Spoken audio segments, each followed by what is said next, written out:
Hey my friend, today I want to show you how this huge robot recognizes the shape and position of your car.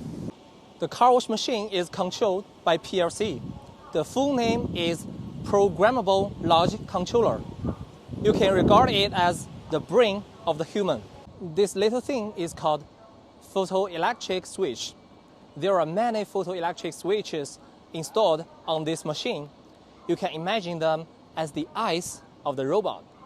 They scan and analyze the shape and position of your car and send information to PLC.